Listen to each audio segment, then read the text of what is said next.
ब्रह्मरस घेई काढा, ब्रह्मरस घेई काढा, जेने पिढा वारे, पथ्य नाम विठोबाचे अनेक वाचे नसेवी, भवरोगा ऐसे जाय, अनेक कार्य शुल्लके, पथ्य नाम विठोबाचे अनेक वाचे नसेवी, तुका मने नव्हे बाधा, अनेक कदा भूतांची, पथ्य नाम विठोबाचे अनेक वाचे नसेवी. प्रस्तुत प्रसंगी प्राप्तस्थळी सेवेकरता निवडलेला अभंग जगद्गुरु जगद्वंदनीय महाराष्ट्र भूषण वैराग्य मूर्ती तुकोबारा यांचा 4 चरणाचा अभंग असून या अभंगामधून महाराज याच्यावर प्राणी मात्रांना अनमोल असा उपदेश करतात. पण उपदेश करताना महाराजांनी या ठिकाणी या अभंगामधून वैद्याची भूमिका घेतलेली आहे. महाराज स्वतः वैद्य झालेत. वैद्य म्हणजे डॉक्टर. पूर्वीच्या भाषेमध्ये वैद्य, आताच्या भाषेत डॉक्टर. वैद्याच्या भूमिकेमधून याच्यावर प्राणी मात्रांचं कल्याण कसं होईल याचा मार्ग सांगितलेला आहे. तुम्हाला साध्य पर्यंत जर पोहोचवायचं असेल तर सर्वात कलियुगातलं सोपं साधन महाराजांनी या भागातून सांगितलेलं आहे. कुठलं साधन सांगितलेलं आहे? महाराज म्हणतात ब्रह्मरस घेई काढा. ब्रह्मरसाचा काढा घ्या. काय होईल त्याचा परिणाम? जेने पीडा वारेल. तुमच्या मागे जे अनेक जन्मापासूनची लागलेली पीडा कायमची संपवावी असं वाटत असेल तर ब्रह्मरसाचा काढा घ्या, असं जगद्गुरु तुकोबाराय म्हणतात. आता काढा काय आहे नेमका याचा विचार आपण पुढे थोडासा करू. कुठलाही रोग्याला औषधी देताना डॉक्टर म्हणा, वैद्य म्हणा, पथ्य सांगत असतात. कुठल्याही रोगाला औषध दिलं त्याला पथ्य असतात. पथ्य जर सांभाळलं तरच त्या दिलेल्या औषधीचा गुण येतो. जर आपण ती औषधी घेतली आणि पथ्य नाही पाळलं तर त्याचा परिणाम होत नाही किंवा त्याचा गुण येत नाही आपल्याला. म्हणून महाराज दुसऱ्या चरणामध्ये पथ्य सांगतात. पहिल्या चरणामध्ये पीडा घालवण्यासाठी ब्रह्मरसाचा काढा सांगतात आणि दुसऱ्या चरणामध्ये पथ्य नाम विठोबाचे अनेक वाचे नसेवी. ते म्हणतात पथ्य तुम्हाला काय असेल, तुम्हाला साध्यापर्यंत पोहोचवायचं असेल, जायचं असेल तर या मनुष्य जन्मामध्ये विठोबाचं नामाशिवाय मुखानं फक्त नाम घ्यावं. अर्थात नाम हे सर्वात श्रेष्ठ आहे आणि कलियुगामध्ये तुम्हाला ते साध्यापर्यंत पोहोचवू शकतं. म्हणून पथ्य नाम विठोबाचे अनेक वाचे नसेवी. म्हणजे काही मुखाने म्हणू नका. म्हणजे कदाचित जगद्गुरु तुकोबारायांना माहित असेल हे दिवसभर गुणगुणताना गाणेच गुणगुणतील. ठीक आहे, अनेक प्रकारचे आपल्या दिवसभर जे ऐकलं ते गाणेच. अजून काय जगद्गुरु तुकोबाराय म्हणतात अहो पिढा जाईल यात काय नवल आहे. अनेक मोठ्या सगळ्यात मोठा रोग कुठला असेल तर तो भवरोग आहे. मग महाराज म्हणतात भवरोगा ऐसे जाय आणि अनेक काय शुल्लक. छोटे मोठे रोग जातील यात काय नवलंय. अहो भवरोग जो आहे हो तो जाणार आहे.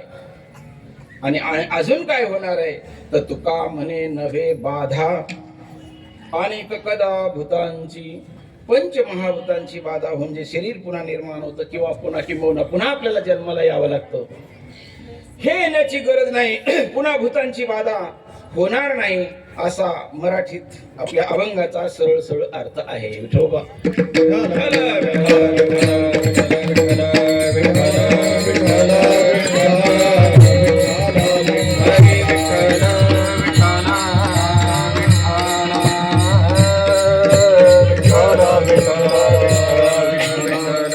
चालू असलेला आपल्याकडनं हरिनाम सप्ताह श्रीमद भागवत कथा पूजनीय वंदनीय आदरणीय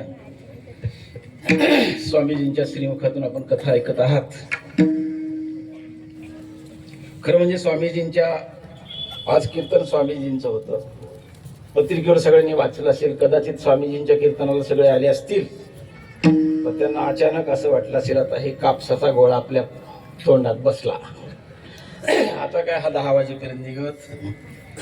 स्वामीजीने आज्ञा केली. खरं म्हणजे तारखेमध्ये गडबड झाली. मी 21 दिली होती, यांनी 22 टाकली. माधव महाराज 21 दिली होती.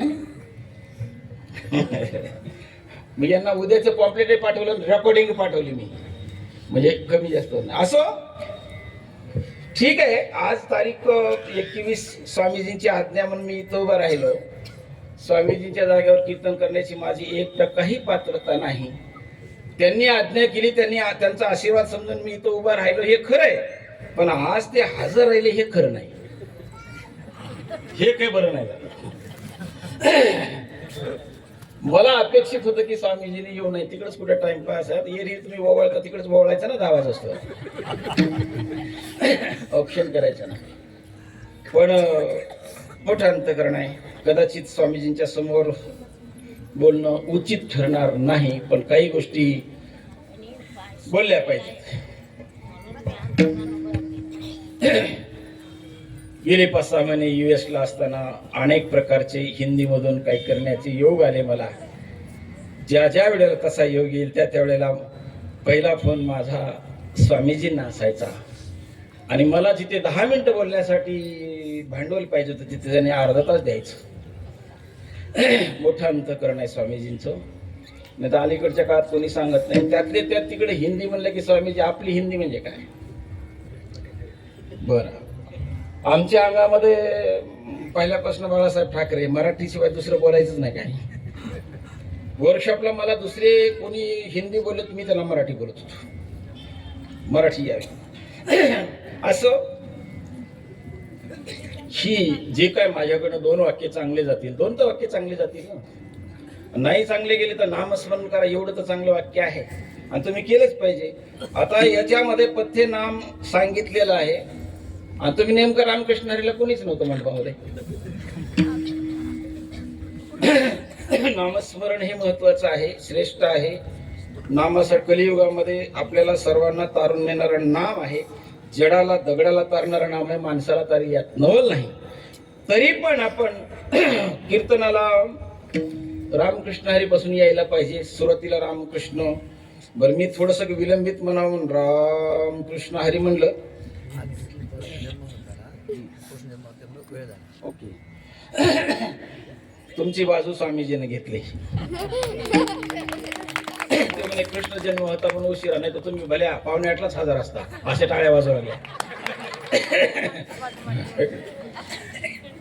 मी आपल्या विलंबित म्हणलं तर भजन वगैरे यावं, नामाला स्मरण व्हावं जास्त म्हणलं.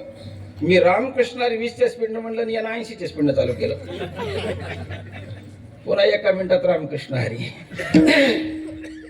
भजन निष्ठा आणि कसं करावं हे मी आता स्वामीजी US ला शिकून आलो. दुसऱ्या धर्मातले लोक हिंदू धर्मामध्ये येऊन 2-2 तास भजन कसं करतात आणि किती निष्ठेनं करतात, डोळ्यामधनं त्यांच्या आपोआप कशा धारा येतात, किती कृष्णाशी एकरूप होतात, हे शिकायचं तुम्ही इस्कॉनवाल्याकडनं. उग आपलं दुसऱ्याला नाव ठेवण्यामध्ये आपलं आयुष्य घालवायचंच नाही. इस्कॉन मध्ये प्रॅक्टिकली करून घेतात. आता इथे कसे झालेले महाराष्ट्रामध्ये वारकरी संप्रदायातले सगळे महाराज सांगतात नाम हे श्रेष्ठ आहे, नाम घ्या, नाम घ्या, नाम घ्या. ना महाराज घेत, ना घरी गेल्यास तुम्ही घेत. कारण आम्हीच घेत नाही तर तुम्ही कशी घेणार. आम्हीच घेत नाहीत ना महाराज. आम्ही घेतलं तर तुम्हाला परिणाम होईल ना त्याचा. जसं नाथ महाराजांच्या जीवनामधला ते नाही का गुळाचा दृष्टांत सांगतात. असं जास्त इकडे तिकडे जाणार नाही मी. तसं आम्ही घेतलं पाहिजे ना. स्वामीजी आलेत, त्यांचा निश्चित आशीर्वाद मिळेल. आजच्या कीर्तनाला आवर्जून माझ्या बरोबर बरीच महाराज मंडळी. मी लय मोठा महाराज झालो. आज हे 3 महात्म्य म्हणतेच काय, पुन्हा इकडे काही महात्म्य आहेत, तिकडे काही महात्म्य आहेत, सगळे महात्म्य आहेत. होय अण्णा, आपल्याला थोडक्यात विचार करायचा अभंगाचा. आता योगायोगानं ब्रह्मरस घे काढा हा अभंग सुद्धा खूप अवघड आहे. तर तेवढं अवघड मला सांगता येणार नाही. असं म्हणतात आदरणीय बंकट स्वामी महाराजांनी नेगनूरला जोग महाराजांना कीर्तनाला आणलं. जोग महाराजांना कीर्तनाला आणल्यानंतर कीर्तन चालू झालं. आजूबाजूचे 5-50 खेड्यातली लोक आली बैलगाड्या घेऊन. तुमच्यासारखेच पांघरून घेऊन आले होते. थंडीचे दिवस होते आणि योगायोगाने जोग महाराजांनी हाच अभंग घेतला होता म्हणे. आणि मग त्यांनी चालू केलं ब्रह्म म्हणजे काय, माया म्हणजे काय. ब्रह्म माया वगैरे उंचीचं वेदांत सांगायला सुरुवात केली की जाग्यावरच लोकांनी पाय लांबवले आणि झोपायला सुरुवात केली. स्वामीजींना राग यायला लागला. माझे गुरु आलेत आणि हे लोक असे करायला लागले, अपमान करायला लागले असं वाटलं. थोडा वेळ बघितलं, नंतर जोग महाराजांनी ओळखलं आणि जोग महाराजांनी स्वामीजीला बोलावून घेतलं आणि सांगितलं इथून पुढे स्वामी आपलं बंकट स्वामी तुम्ही कीर्तन करा. हा माझा वर्ग नाहीये, हा वर्ग तुमचा आहे. कानात सांगितल्यानंतर स्वामीजी उभा राहिले. उभा राहिल्यानंतर एक छानपैकी शिवी दिली बीड जिल्ह्यातली. ताबडतोब उठून बसले, ताडकन सगळे आपले महाराज आले, आपले महाराज आले, आपले महाराज आले. तेवढा अवघड तर मला सांगता येणार नाही. सोपं सोपं सांगण्याचा प्रयत्न करूया. ब्रह्मरस म्हणजे काय याचा एक थोडा विचार करूया. पीडा म्हणजे काय याचा एक थोडा विचार करूया. प्रत्येकाच्या मागे पीडा लागलेली. कोणती पीडा? मराठी शब्द आहे ना. पीडा म्हणजे काय? होय ते ताई, पीडा म्हणजे काय? कशाला पीडा म्हणतात? पुन्हा पुन्हा जी येते त्याला काय म्हणतात? एखादा पाहुणा नेहमीच येत असेल आपल्याला, किंवा गल्लीतला माणूस बरोबर चहाचा टाइम बघून आपण चहा ठेवला की गल्लीतला येऊन जे आहे मग हळूच दोघं नवरा काय म्हणतात? आली बा पिढा. म्हणजे पुन्हा पुन्हा जी आपल्याकडे ती त्याला काय म्हणतो आपण? आणि ती पिढा गेली पाहिजे का कायमची गेली पाहिजे? कायमची गेली पाहिजे. मग कायमची गेली पाहिजे म्हणजे वारली पाहिजे. वारल्यानंतर जात ना माणूस. जर वारला तर पुन्हा येतो का? नाही येत माणूस वारल्यानंतर.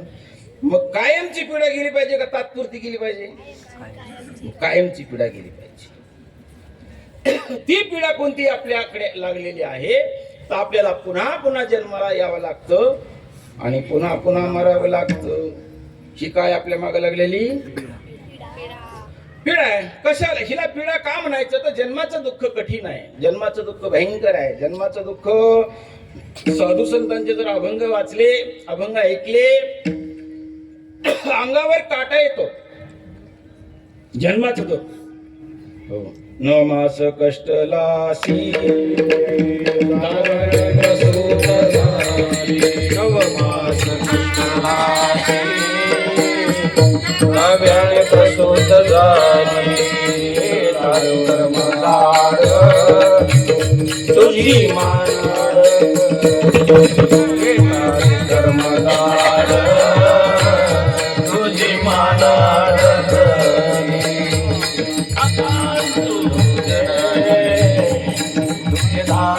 मोकली आकाश जगली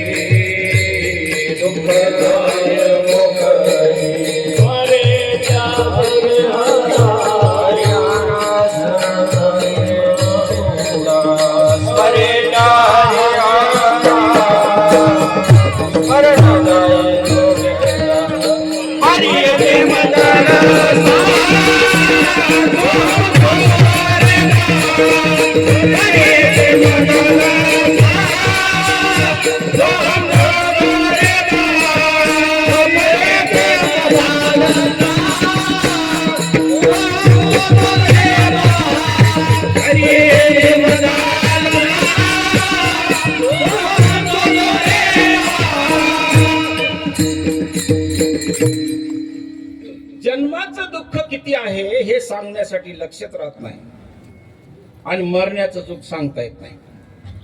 मरताना भयंकर वेदना होतात त्या सांगता येत नाहीत आणि जन्माचं दुःख सांगायला लक्षात राहत नाही ना जन्माचं दुःख. आणि आता अलीकडच्या काळात जेवढे मुलं जन्मतात तेवढे अभागीच आहेत. का बरं अभागी आहे? फार कमी सरळ जन्माला येतात बिचारे. नॉर्मल डिलिव्हरी त्याला म्हणतो. नाही तर अलीकडच्या काळात चिरफाडच आहे.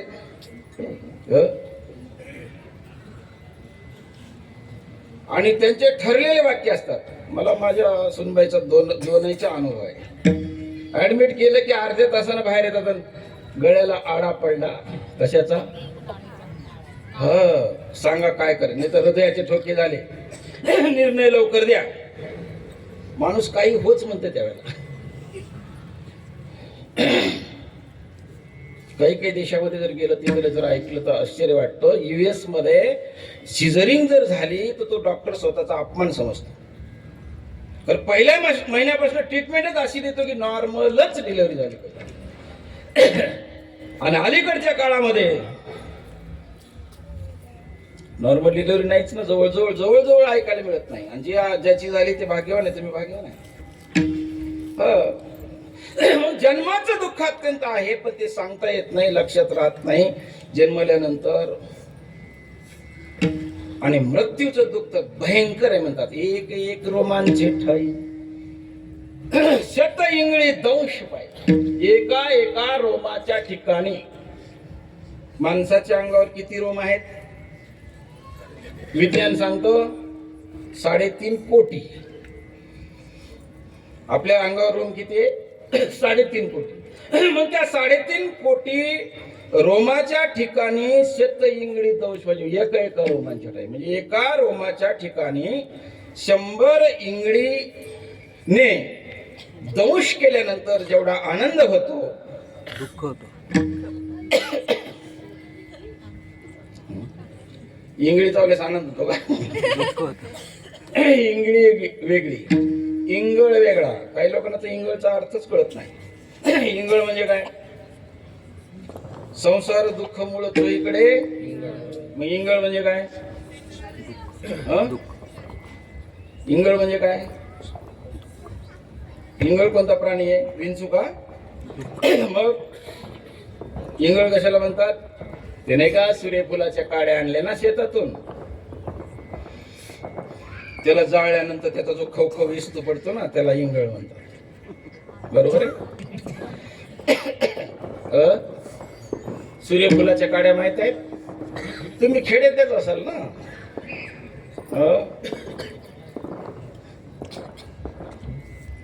सूर्यफुलाच्या काड्या जाळल्यानंतर विस्तू पडतो. काही काही हो म्हणू नका ना. इंगळ म्हणजे विस्तव. मग ती इंगळी चावल्यानंतर जेवढा त्रास होतो, महाराज मरणाचं दुःख एवढं आहे. तुमच्या नशिबात आलं का नाही मला माहित नाही.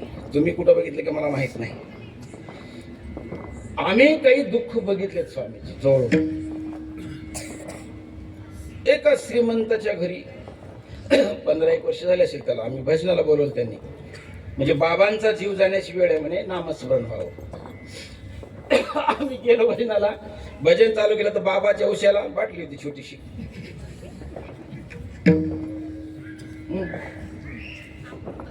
खोबऱ्या तेलाची नव्हती.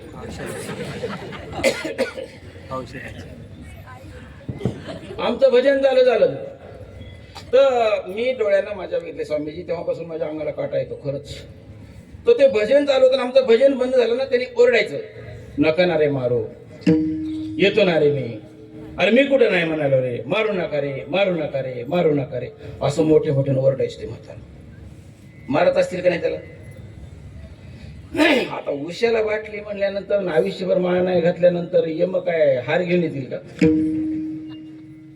ती सुंदरीच घेऊन येतील ना, पट्टा असतो सुंदरी, पोलीस मारतात बघा सुंदरी, तेच येतील ना. एवढं दुःख आहे, एवढं दुःख आहे. एक मोठे जागतिक कीर्तीचा कामगार नेता होता कार्ल मार्क्स नावाचा. जगामध्ये सगळ्या कामगाराचं एकत्रीकरण केलं, युनियन केलं. प्रमुख होता तो आणि देवाला मानत नव्हता. या जगामध्ये देव नाही आणि त्यांनी हजारो शिष्य तयार केले. जगामध्ये देव नाही, त्यांना लवकर लवकर शिष्य होतात तयार, नाही म्हणले. आणि जेव्हा त्याचा अंतिम समय आला तेव्हा मात्र तो, सगळे शिष्य बसलेले आहेत, त्याचा प्राण जात नाहीये.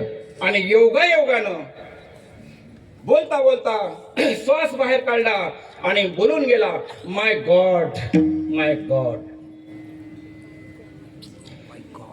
जवळ शिष्य होते, सतर्क होते. ओ गुरुदेव, आयुष्यभर तुम्ही आम्हाला शिकवलं या जगात देव नाही, आणि आता मरताना तुम्ही देवाचं नाव घेताय. तशाही अवस्थेमध्ये स्वतःला त्यानं सावरून घेतलं आणि स्वतःला सावरून म्हणतो, अजूनही मी देवाला मानत नाही, पण या जगामध्ये देव असेल तर त्यानं मला क्षमा करावी.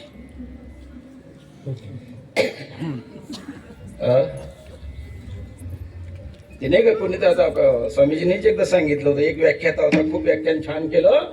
देवाला न मानण्यावर देव जगात नाही हे सगळ्या लोकांना पटवून दिलं, सिद्ध झालं. देव जगात नाही. आणि त्याला एक मित्र भेटला, काय छान बोलला रे मित्रा, तू काय प्रगती झाली रे तुझी, काय छान भाषण केलं. खरंच जगात देव नाही, दिसत नाही म्हणजे नाही ना. तेव्हा त्याने पटकन बोलून गेला, काय चांगलं बोलला, हे देवाची कृपा. कोणाची कृपा? म्हणजे देव मानतो. आणि कितीही आयुष्यभर कोणी देव नाही मानला तर देव नका मानू तुम्ही, पण एक ना एक दिवस तुम्हाला देवाज्ञा ही मानावीच लागेल. देवाची आज्ञा तर मानावी लागेल ना. म्हणून हे मृत्यूचं दुःख अत्यंत आहे, कठीण आहे, सहन न होणार आहे. जन्माचं दुःख आहे. बरं, जन्माचं दुःख आहे, मृत्यूचं दुःख आहे, मधला जो पिरियड आहे तुला सुखात आहे का? कुणी कशामुळे दुःखी, कुणी कशामुळे दुःखी, कुणी शेजाऱ्यानं 3 मजली बांधलं म्हणून दुःखी, कुणी कीर्तन मिळेना म्हणून दुःखी, कुणी कीर्तन जास्त झाले अजून व्हायला पाहिजे म्हणून दुःखी, कुणी कशानं दुःखी, कुणी दुःखी. एवढे दुःखी असण्याचं कारणच आहे ना, आपण दुःखाची अपेक्षा हे चुकीच्या ठिकाणी करतो ना. आपण प्रपंचामध्ये आलो, मग प्रपंच कसा आहे? सुखरूप आहे का दुःखरूप आहे? दुःख बांधवडी. सुखाचा विचार, सुख कसं आहे? सुख मिळणं आणि असणं म्हणजे व्याधा हातोनी सुटला विहंगू जैसा, एक माऊली शिवविवाह. सुरुवातीचं मला आठवण ना, व्याधा हातोनी सुटला विहंगू जैसा. व्याध म्हणजे पारधी, पारध्यानं पक्षी पकडावा, त्याच्या हातातून निष्ठत नसतो पण निसटला. तसं सुख संसारामध्ये नाहीत, पण म्हणतो आपण संसार दुःखमुळे चोहीकडे इंगळ विश्रांती नाही कोठे. किंवा दुसरा आपण प्रमाण म्हणतो ना, अनेक दुःखे सांगू मी किती, सकळा संसाराची स्थिती, न साहे पाशान फुटती, भयंकापती भरलास. अनेक दुःखे सांगू मी किती, सकळ संसाराची स्थिती, न साहे पाशान फुटती, भयंती अनेक दुःखे सांगू मी किती, सकळ संसाराची स्थिती, न साहे पाशान फुटती, भयंकापती भरलास. अनेक दुःखे सांगू मी किती, सकळ संसाराची स्थिती, न साहे पाशान फुटती, भयंकापती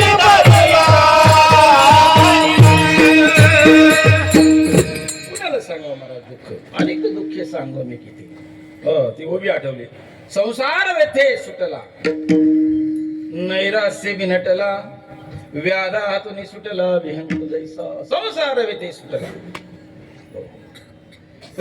संसारामध्ये दुःखच दुःख आहे, सुख नाहीच महाराज. कधी सुख मिळेल? रिटायरमेंट झाल्यानंतर. बऱ्याच माणसाला असं वाटतं की सर्व्हिसची दगदग आहे तोपर्यंत दुःख, एकदा रिटायर झाला की मोकळा झाला. आणि रिटायर झाल्यानंतर एवढे कामं मागं लागतात, एवढे काम मागं लागतात. आणि सगळ्यात अवघड काम म्हणजे नातवाला घेऊन सांभाळ. 10 कामं केलेले परवडलं, पण आजकालचे पोरं काही सांभाळणं. पण आजकालचे पोरं बी लय विचित्र आहेत. हे आपल्या पिढीत काय पोर जिकडे तरी खेळायचे, हातात भाकरीचा तुकडा दिला की खेळायचे. आताच्या कार्टेली नेहमी घेतलंच पाहिजे. आणि मग आम्ही अभिमानानं बाहेर कोणी सांगितलं, गवारे महाराज, काय महाराज काय नाही हो, माझ्याशिवाय नातू राहतच नाही, तुला घेतल्याशिवाय भाकरच नाही, नातू राहत नाही, घरी प्रवेशच नाही, भाज्या आणायच्या आमच्याकडच, निवडावं लागतंय सुद्धा. दुःख आहे का? संसारात सुख आहे का? नाही ना. वेळ मिळेल वाटलं होतं, वेळ मिळेल हे झाल्यानंतर. बरे संसार त्याचं कारणच आहे ना, संसार दुःखमुळं चोहीकडे इंगळ. किंवा संसार सागरू हा भव दुःखाचे मूळ, संसार सागरू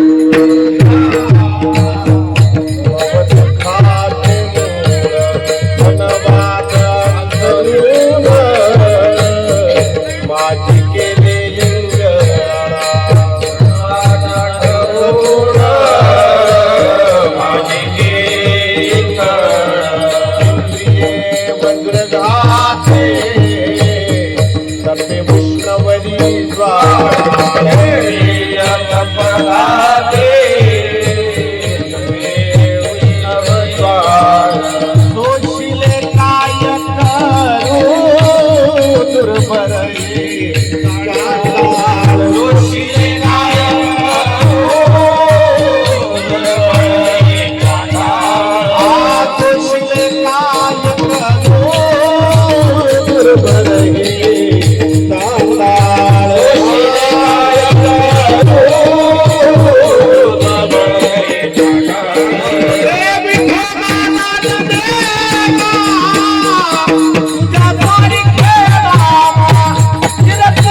सागरू हा भव दुःखाचे मूळ इंद्रिय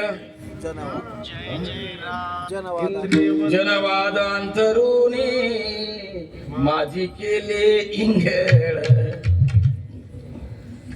संसार सागर भव दुःखाचे मूळ म्हणजे भव दुःखाचे म्हणजे भवरोग जो आपल्याला झाला ना तो जाईल म्हणतात ते भव दुःखाचं मूळ आहे. कोण सुखी आहे कोणी सुखी नाही जगी सर्व सुखी असा कोण आहे विचारी मना तोच शिव दोन्ही पाहे किंवा जो देखे सो दुखिया बाबा सुखिया कोई नाही रे. सगळे दुखी आहे राजा दुखी आहे प्रजा दुखी आहे कोण सुखी आहे. मग हे सुख दुःखी आहे संसार प्रपंचामध्ये दुःख आहे म्हणून ही लागलेली पीडा आहे. आणि ही जर पीडा तुम्हाला कायमस्वरूपी घालवायची असेल तर जगद्गुरु तुकोबार आहे आजच्या या अभंगामध्ये वैद्याची भूमिका घेतात आणि ही पीडा घालवण्याचं औषधी सांगतात अभंगाच्या ब्रह्मरस घेई काढा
ब्रह्मरस घेई काढा जेने पीडा वारेल तू कायमची पीडा घालवायची ना बाबांनो तुम्ही ब्रह्मरस घ्या. आता मग ब्रह्मरस म्हणजे काय.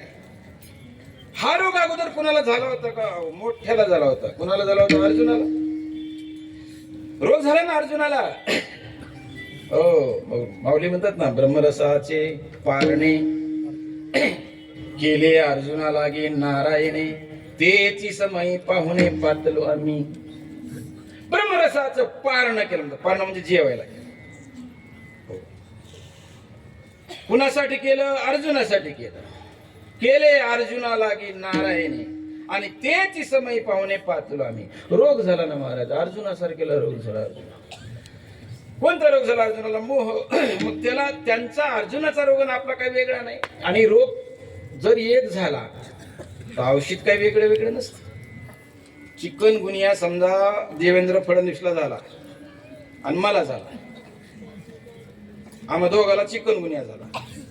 मग देवेंद्र फडणवीस मुख्यमंत्री म्हणून त्यांना काय बाहेर भारी गोळ्या मला काय हलक्या गोळ्या असं होणार आहे का. म्हणजे होऊ नये आम्हा दोघालाही होऊ नये. तुम्हाला हसू यायला लागलं आम्हा दोघांचं नाव घेतलं. झाला तर काय होणार. औषधी तर सारखी ना सगळ्याला कारण रोग काय एक आहे.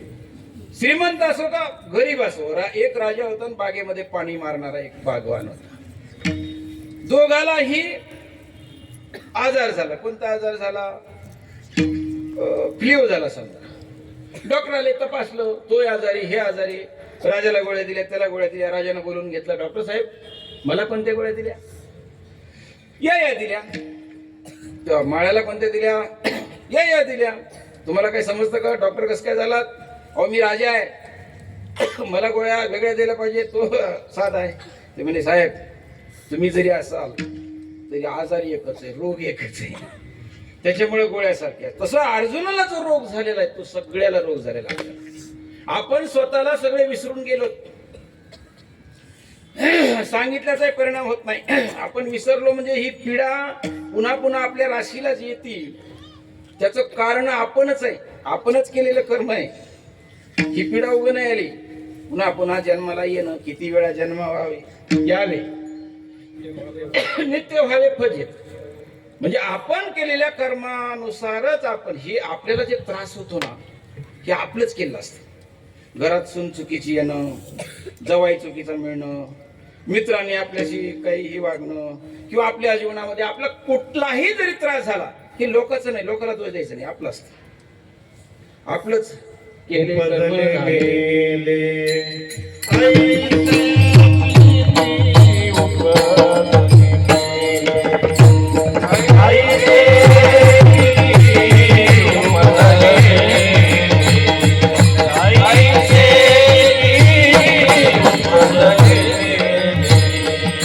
कर्म झाले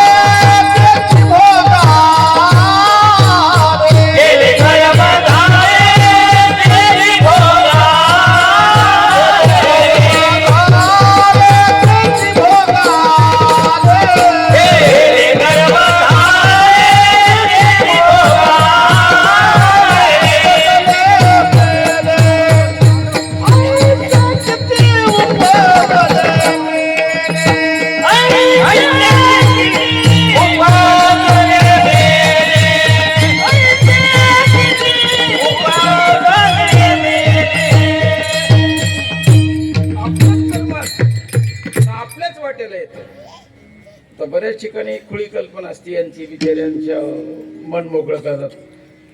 स्वामीजी इकडं बऱ्याच वेळेला मी पण ऐकलं बसून, मला म्हणतात, महाराज काय करावं, सून आठशिवाय उठतच नाही. आमच्या काळात नव्हतं बाई असं, आम्ही पाठी 4ला सुटायचो. आणि बघा ना आता कसं काय आलं, हे दुताड घरात आलं, असं केलं. तुला हुंडा एवढा मोठा यायला बरं वाटलं ना, भांडे कुंडे सगळं मस्त वाटलं तेव्हा. ती काय फुकट आली काय, बँड घेऊन एवढे पैसे देऊन आलेली बाई आता सहनच करतो. दुसरं काही करू नको, तू सहन केलंच पाहिजे ना, हे का नाही. उलट 8 वाजता उठील म्हणायचं, झाली का पट्ट्या झोप, चहा ठेवू का, ब्रश करून घे, तर आनंद आहे घरामध्ये. नाही तर मग हे आपलंच असतं कर्म. सांगायचं तात्पर्य हे लोकांचं नसतं. म्हणून ही पिढा जाण्यासाठी ब्रह्मरस घ्या म्हणतात. मग ब्रह्मरस कोणता आहे, तर ब्रह्मरस म्हणजे काय, तर भक्तिरस, शांत रस. मग ब्रह्मरस कुठं मिळतो? स्वामीजी एक चाल मला फार आवडते, ते स्वर जमतो का नाही. लावणी मृदंग श्रुती टाळ, लावणी मृदंग श्रुती टाळ घोष, श्रुती टाळ घोष, लावणी मृदंग श्रुती टाळ घोष, श्रुती टाळ घोष, श्रुती टाळ घोष, श्रुती टाळ घोष, लावणी मृदंग श्रुती टाळ घोष, श्रुती टाळ घोष.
श्रुती टाळ घोष, सेवो ब्रह्मरस आवडीने.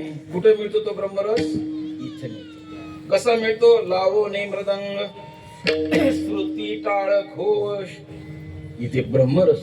इथेच एक असं ठिकाण येणार, ब्रह्मानंदे लागली टाळी कोणी आली असं.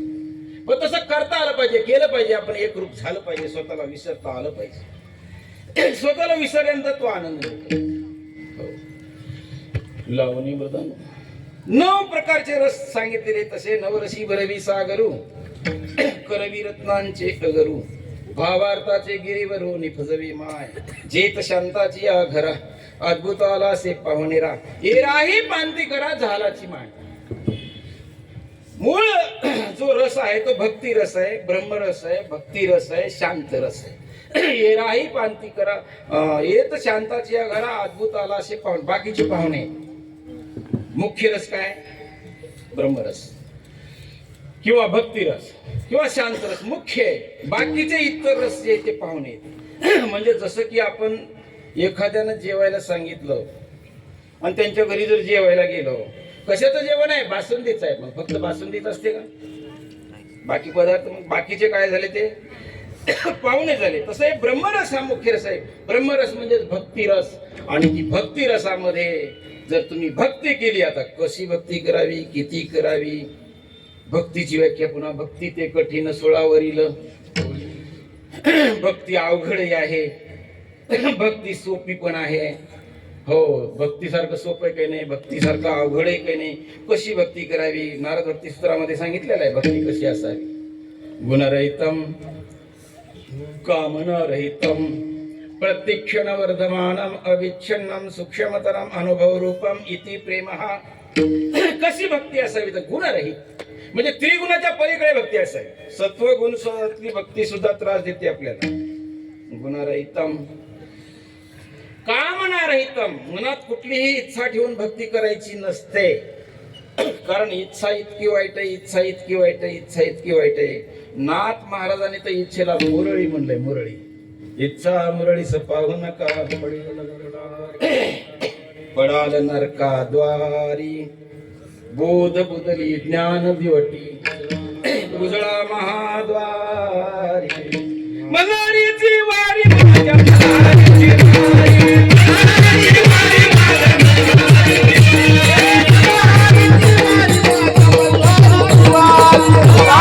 वारी माझ्या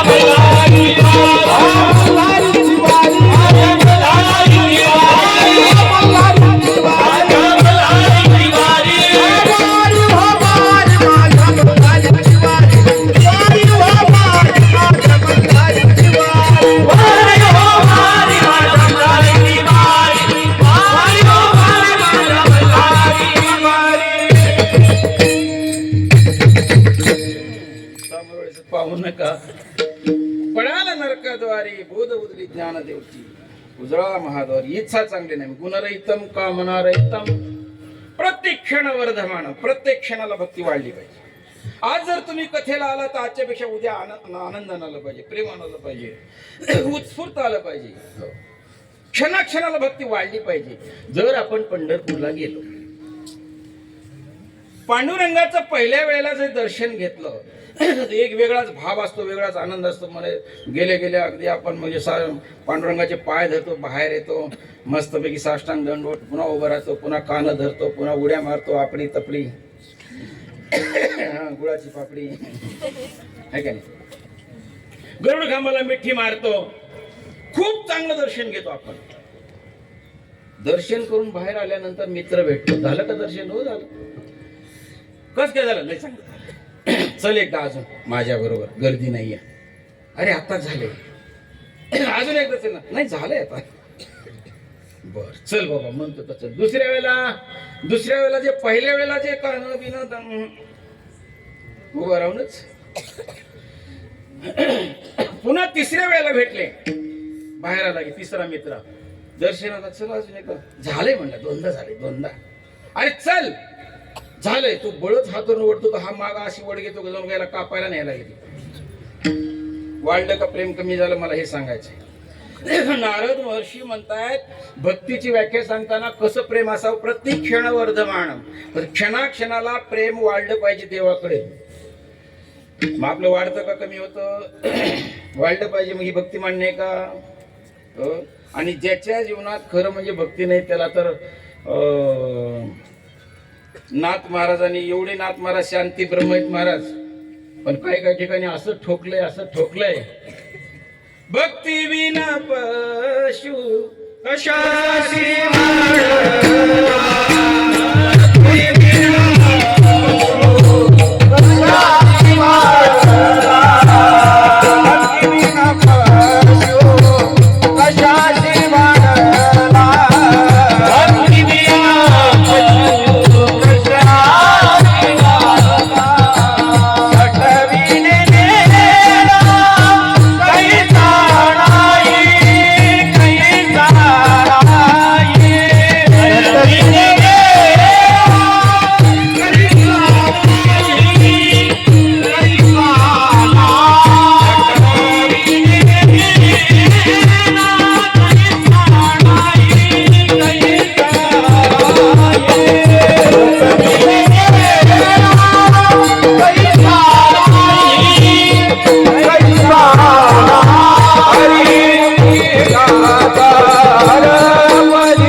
भक्तीने त्याला म्हणतात सटविने नेला नाथ महाराज चिडून म्हणतात ना, सटविने नेला कैसा नाही काय माये गेली शांती ब्रह्म आहेत. पण राग येतो ना, मर्यादा संपली संयम संपला की राग येतो ना.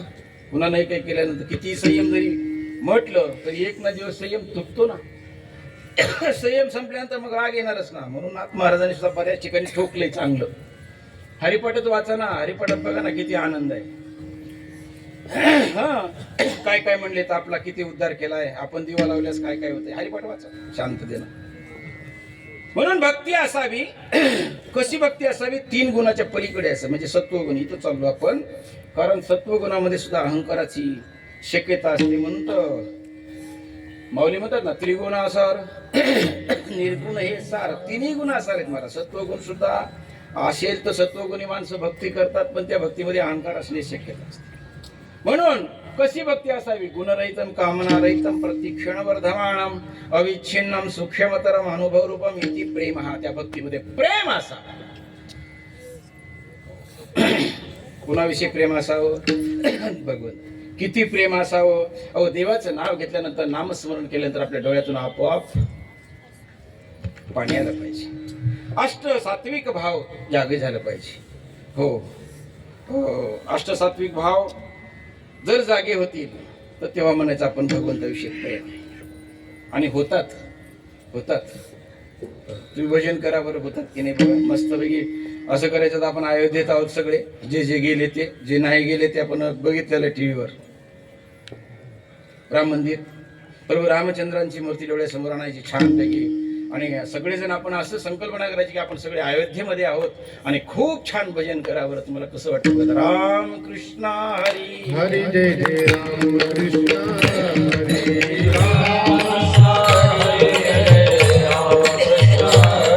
हरे राम कृष्ण हरी जय जय राम कृष्ण हरे राम कृष्ण हरी जय राम कृष्ण हरे राम कृष्ण हरी जय जय राम कृष्ण हरे राम कृष्ण हरी जय जय राम कृष्ण राम कृष्ण हरी जय जय राम कृष्ण हरि हरि राम कृष्ण हरि जय जय राम कृष्ण हरि राम कृष्ण हरि जय जय राम कृष्ण राम कृष्ण हरि राम कृष्ण हरि जय राम कृष्ण राम कृष्ण हरि जय जय राम कृष्ण हरि जय राम कृष्ण हरि जय जय राम हरि हरि जय राम राम कृष्ण हरि जय जय राम हरि जय जय राम कृष्ण राम कृष्ण हरि जय जय राम हरि राम कृष्ण हरि जय जय राम राम कृष्ण हरि जय जय राम हरि जय जय राम हरि राम कृष्ण हरि जय जय राम राम कृष्ण हरि जय जय Ram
Ram Ram Hare Hare Hare Krishna Krishna Krishna Hare Hare Hare Ram Hare Krishna, Hare Krishna, Krishna Krishna, Hare Hare, Hare Ram, Hare Ram, Ram Ram, Hare Hare, Hare Krishna, Hare Krishna, Krishna Krishna, Hare Hare, Hare Ram.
ब्रह्मरस आहे. ब्रह्मरस ब्रह्मरस म्हणजे कोणता?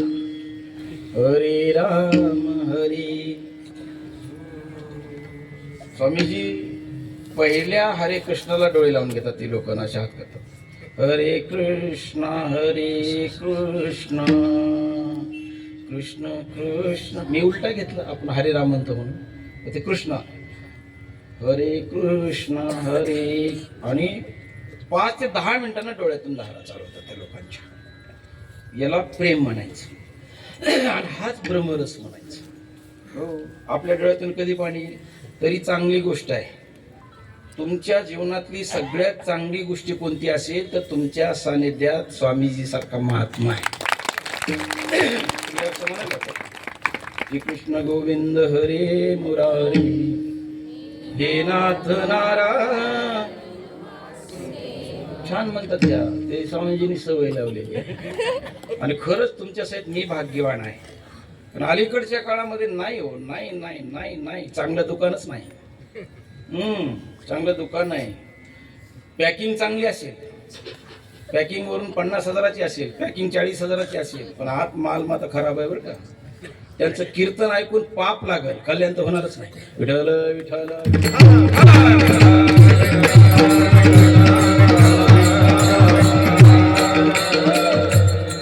20 ते 22 वर्षापासून मी स्वामीजींचं जीवन जवळून बघितलेलं आहे. जवळ विरक्त किंवा जे अभंग वाचल्यानंतर जी संतांची लक्षणं असतात त्यांना काही घेणं नाही. ते काय कुठलं मठ बांधलंय, काय बांधलंय, कुठं काय, कोणती गाडी, काही काही काही घेणं नाही. विषय विरक्त दया नाही आप पर. विषय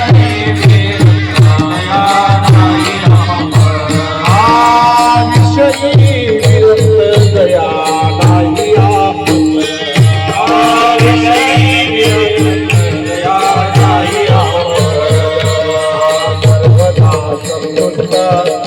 व्यापक निर्धार.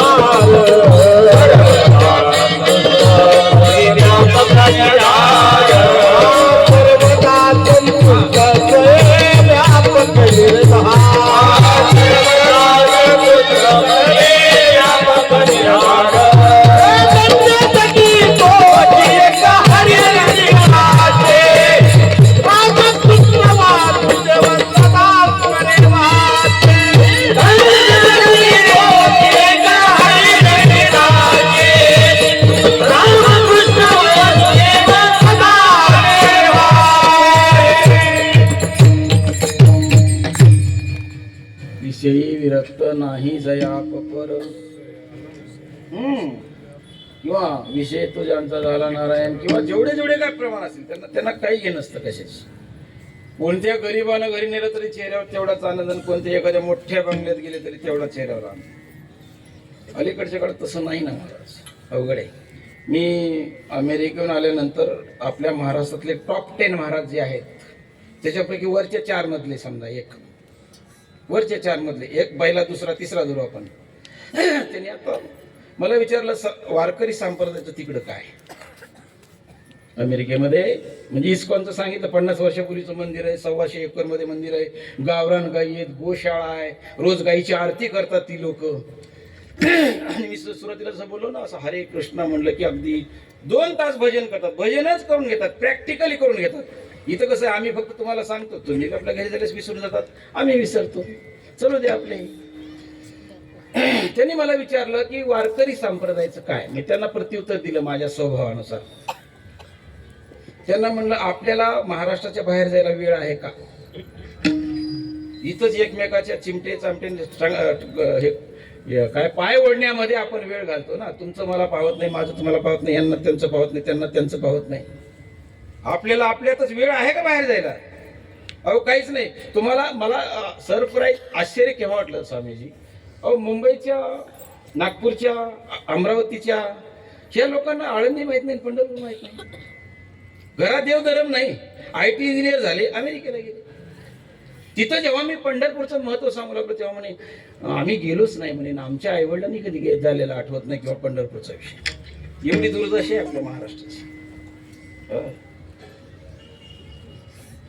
मला का म्हणजे तिकडे जाऊन तर असं वेगळंच वाटलं स्वामीजी. आणि जे आहे ते बोलायला, आपण फक्त आपली पाठ आपणच चुकून घ्यायची. वारकरी संप्रदायासारखा पंथ जगात नाही. बरोबर आहे, हे वाक्य बरोबर आहे, पण तुम्ही वाटलं याचं काय? विठाल विठाल विठाल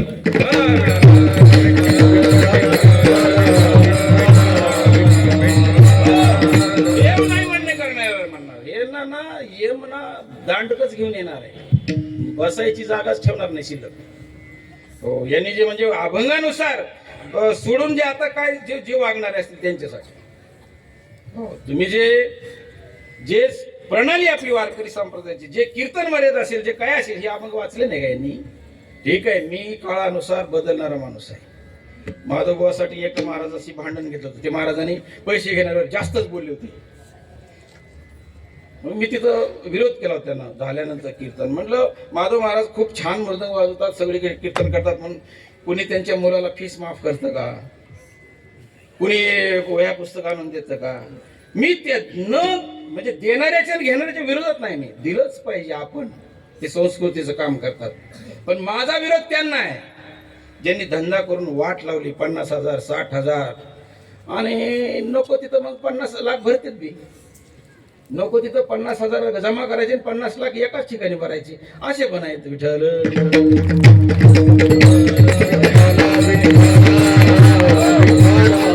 धंदा करणारे कमी आहेत बरं का. वारकरी संप्रदाय खरंच चांगला आहे,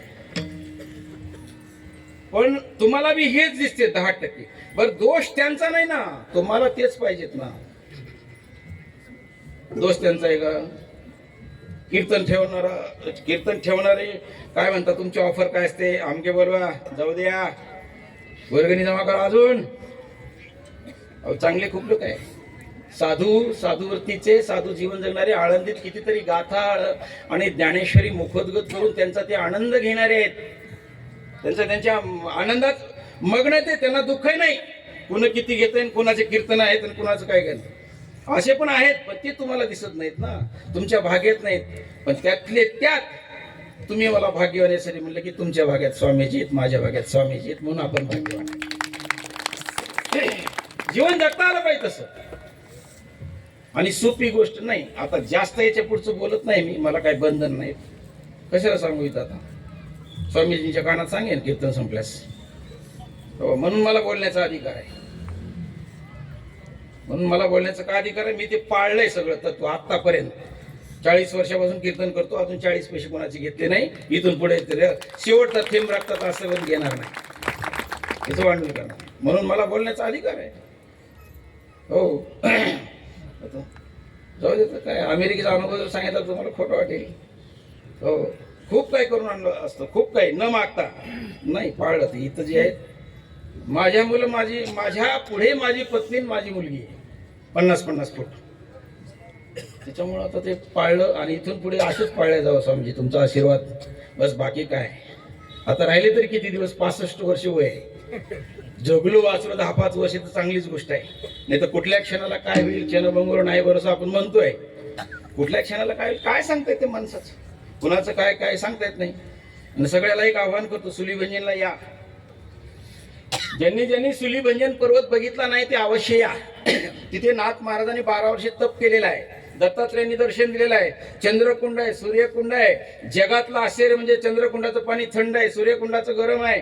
आज तिथे जवळजवळ 50 कोटीचे काम या 1.5 वर्षात चालू आहेत. आणि दत्तात्रयांनी आमच्यासारख्याची निवड केली तिथं काम करायला. स्वामीजींना माहिती, अंबादाजी दानवे अध्यक्ष आहेत, मी सहसचिव आहे, पण जवळजवळ बऱ्यापैकी माझं योगदान सध्या तिथे आहे. हे 5-6 महिनेच फक्त बाहेर गेले माझी अमेरिकेला. तुम्ही या अवश्य. आता काया पालट झाला तिथलं सगळं. पवित्र भूमी आहे, देव संत आणि तीर्थ याचा संगम आहे तिथं. अत्यंत जागृत देवस्थानांना अत्यंत तुम्हाला समाधान देत. तुम्ही डोळे लावून तिथं बसा, थोडंसं समाधीच लागते महाराज थोड्या वेळामध्ये. असं देवस्थान आहे, तुम्ही आलं पाहिजे, घेतलं पाहिजे.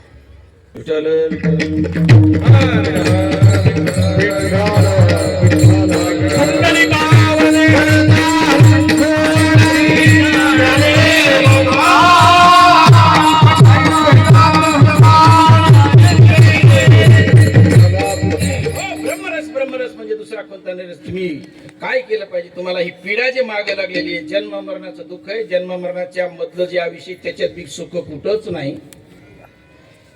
बीज बोया बबुल का आम कहा से न्याय. आपण प्रपंचामध्ये संसारामध्ये सगळं दुःखच आहे, दुःखच आहे, दुःखच आहे, सुख कुठेच नाही. मग या कायमस्वरूपी पिढीमधून मुक्त व्हायचं असेल तुम्हाला तर महाराजांनी ब्रह्मरसाचा काढा सांगितलाय. ब्रह्मरसाचा काढा म्हणजे भक्तिरस, भक्तिरस म्हणजे शांतरस. आणि तो कुठे मिळतो? लावणी मृदंग श्रुती टाळ घोषे नाम जप करणं. आणि मग त्याला पथ्य सांगितलेलं आहे. ब्रह्मरस म्हणजे भक्तिरस, भक्ती केली पाहिजे. ती भक्तीमध्ये काय पाहिजे? मग ज्ञान पाहिजे, वैराग्य पाहिजे. होय, भक्ती, ज्ञान आणि वैराग्य याचा काढा बनवला तरी चालतो. याचा काढा कोरोनामध्ये नाही का काढा बनवायचा आपण, कशाचा बनवतो? कोरोनात काढा कशाचाही बनवायचा, लिंबाच्या झाडावर आणायचा आपण. गुळवेल, गुळवेलाचा काढा 1 ग्लास पाणी अर्धा कपच ठेवायचं. ते 12 महिने पिला तरी चांगले बरं का. आणि ताप वगैरे बरेच आजार जातात त्याचे, नेहमी पिलं तरी चांगलं आहे. त्याच्यापासून हानी वगैरे काही नाही. हो, काही काही औषधं काही काही आहेत. वैद्याचे भूमीमध्ये तुकाराम महाराज आहेत, आज इथं महाराज. आणि आपल्याकडे आज भारतामध्ये वैद्य म्हणजेच डॉक्टर, आता मी कशाला सांगू काय काय चाललंय ते. मला म्हणजे मुद्दाम मला अनुभव काही सांगावंसे वाटतं. मला नागवेडा झाला, स्वामीजींना फोन केला होता. ज्याला नागिन म्हणतो आपण, नागवेडा म्हणतो ना चौधरी गुरुजी, त्यांनाही फोन केला. नागिन आग झाले 2 दिवस. तिथल्या दवाखान्यात, इथं म्हणले उतरावं लागतं काय, तिथल्या दवाखान्यात गेलो स्वामीजी मी. मला एकट्याला 4 डॉक्टरनी 3 तास 3.5 तास तपासले. डॉक्टर 4, मी एकटा. मला एकट्याला 3.5 तास, आणि 3.5 तास सांभाळून एकच गोळी दिली संध्याकाळी घ्यायला. दुसऱ्या दिवशीच फरक पडला, तिसऱ्या दिवशी, चौथ्या दिवशी तर नील. तर मी म्हटलं काय केलं ह्याने. ते माई इंग्लिश बोलत होती त्यांच्याशी. महिला म्हटलं काय म्हणलं, तर ते रिसर्च करतात की हा विषाणू कोणता आहे, त्याच्या बुडाशी जातात, आणि जो विषाणू आहे तो विषाणू मारण्याचीच गोळी देतात. आपल्यासारखं नाही, हे 5-6 प्रकारच्या गोळ्या घेऊन जा आणि नाही फरक पडला तर 4 दिवसांनी या पुन्हा 2000च्या घेऊन जा, आता पुन्हा नाही फरक. तसं नाही, ते अगोदर रिसर्च करतात, सगळं संशोधन करतात. हा आजार कोणता आणि त्या आजाराचा विषाणू कोणता आणि ते विषाणू मारण्यासाठी गोळी कुठली पाहिजे. मी इतकी माणसाची काळजी घेतात महाराज. इकडे माणसाची काळजी, माणसं भरपूर आहे म्हणायचं, काळजी तरी कुठवर घेतील ते. असो, ब्रह्मरस घे काढा, म्हणजे भक्ती करा. भक्तीमध्ये भक्ती तुम्ही करत असताना देवाला आवडेल अशी भक्ती करा. देवाला आवडेल अशी भक्ती करताना तुम्ही एक गोष्ट करा. प्रत्येकानं जसं औषधी घेतल्यानंतर पथ्य पळावं लागतं, तसं प्रत्येकाला पथ्य सांगितलं तुकाराम महाराजांनी अभंगाच्या दुसऱ्या.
वाचन सेवी तुम्ही वाचेन सतत नाम कुणाचं घेता विठोबाचं घ्या बोलावा विठ्ठल पहावा विठ्ठल करावा विठ्ठल जिवे भावे विठ्ठल विठ्ठल मंत्र सोपा करी पापा सोपं आहे कधीही कुठेही कसे घ्यायचे कधी घ्यायचं काय काळ वेळ नाम उच्चारिता दोन्ही पक्षपाय उद्धरती बरं ह्याच्यात काय अवघड आहे का काहीच अवघड नाही ना किती सोपं आहे नामास कीर्तन साधन पैसोपे नामास कीर्तन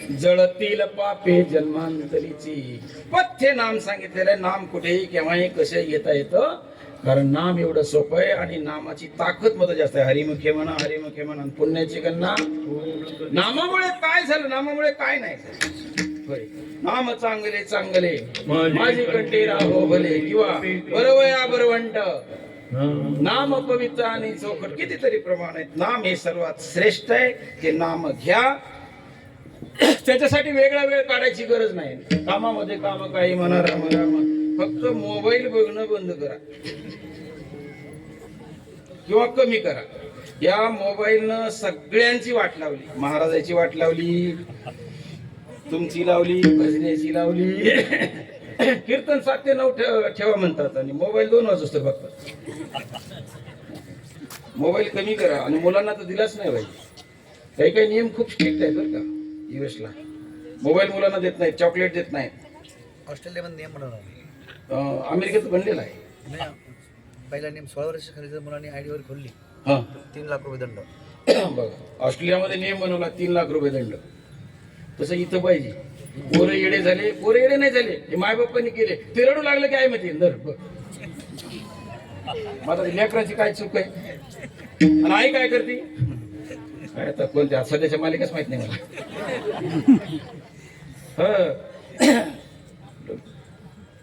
काही काही नियम चांगले आहेत 12वी पर्यंत 1 रुपये फीस नाही शिक्षणाला युनिफॉर्मचा लपडा नाही इथं आपल्याकडचं भारतात थाट ते युनिफॉर्म इथंच घ्या तिथंच घ्या बुटा असे घ्या चपला तसे घ्या ते पुस्तक असे घ्या ना काही नाही तसे नियम पाहिजे आणि चॉकलेट घातक आहे म्हणतात मुलांना चॉकलेट फार घातक आहे म्हणतात कालांतर दात तर खराबच होतात पण त्यानं गोड खाल्ल्यामुळे त्याचं काय आहे म्हणजे जसं व्यसन जसं केल्यानंतर होतं तसं प्रवृत्ती होती त्याची काही नियम पाळले पाहिजे आपण तसं पथ्य नाम विठोबाचे देवाचं नाव घ्या आम्ही मरतो सांगून सांगून तुम्ही मरा ऐकून ऐकून असं आपण आम्ही सांगत राहतो तुम्ही ऐकत राहा जेवढा फरक पडेल तेवढा फरक काही लोक तर म्हणतात नाही ऐकत एका बस स्टँड मध्ये एक माणूस गेला फार मोठा होता ते वाहतूक नियंत्रणानं सांगितलं संभाजीनगर पुणे गाडी प्लॅटफॉर्म 4 वर लागलेली आहे हे म्हणलं मी काय शिकलो नाही का यानं सांगायची काय गरज आहे 150 नाही जात तिकडे आणि यानं ऍडव्हान्स बुकिंग केलं ते म्हणलं गाडीला 5 मिनिट कमी आहेत निघायला गाडी निघते 2 मिनिट बाकी आहेत किती बी बंबल म्हणला जातच नाही मी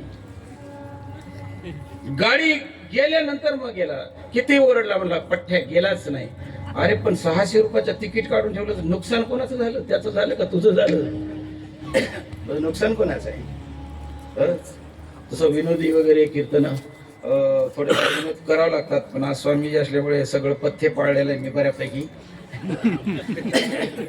नाही पथ्य पाळले आज स्वामीजींचा आशीर्वाद मिळाला याच्यात मी धन्यता मानतो माझी काही पुण्यही असेल आणि त्यांच्या जागेवर आज सेवा करायला मला मिळाली.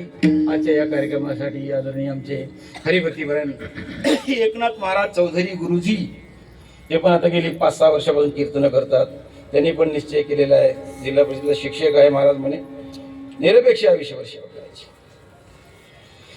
आमच्या देशेदारांना तर जुनं खोड आहे, मुरलेलं लोणचं. अण्णांचा परमार्थ खूप छान आहे. आमचे स्वामी जे आहेत, आमचे मच्छिंद्र महाराज, वळेकर महाराज क्वालिफाईड पोरग आहे, तसा M.Com आहे. अज्ञाधारक पोर आहेत हे सगळे. हरिभक्तीपरायण आमचे माधव महाराज, शांती ब्रह्म यांची टीम आहे सगळी. या बिचाऱ्यांनी मला, मी माझ्या कुठं ऐकण्यात नाही गेल्या 25-30 वर्षात, इथं पैसे कमी दिले म्हणून भांडले किंवा काही नाही. जरा दिया भला उसका नाही दिया उसका और भला. आदरणीय स्वामीजी, आदरणीय हरिभक्तीपरायण सुनील महाराज गवारे महाराज आहेत. कमी वयामध्ये संभाजीनगर शहरामध्ये जास्तीत जास्त दिंड्याच्या माध्यमातून असेल, कीर्तनाच्या माध्यमातून असेल, उंची घेणारं पोरग आहे. अभिमानच वाटला पाहिजे आपल्याला. मला वाटतं त्यांच्या जीवनात आठवतं का नाही त्यांना मला माहिती आहे, पण पहिलं कीर्तन दुसरं कीर्तन मीच बसून दिलं शिबिरामध्ये. पहिलं कीर्तन मी पाठ करून घेतलं, बसवून घेतलं. मला वाटतं मारलं मी. आता कसं सांगावं, एवढे मोठे झाले ते, असं तसं कसं सांगावं, जुने आठवण सांगावं. नाथ मंदिरात आता या ठिकाणी मोठा माणूस आहे, पालकमंत्री. पण एक दिवस असा होता की त्यांनी रिक्षा चालवायची, मी रिक्षात कीर्तन करून यायचं. आता मला ती ओळख देतात की स्टेजवर मी असं होतं. ते योगायोग असतात. तसं महाराजांचं कार्य उत्कृष्ट आहे. त्यांनाही अशा देवतेने आशीर्वाद, सगळ्या भजनी मंडळाला आशीर्वाद, स्वामीजींचा आपल्या सगळ्याला आशीर्वाद. मी सुद्धा आशीर्वाद घेतो. आणि मी या ठिकाणी ज्या संतांनी हा मार्ग दाखवला त्या संतांचं भजन घेऊन या ठिकाणी थांबतो. ज्ञानेश्वर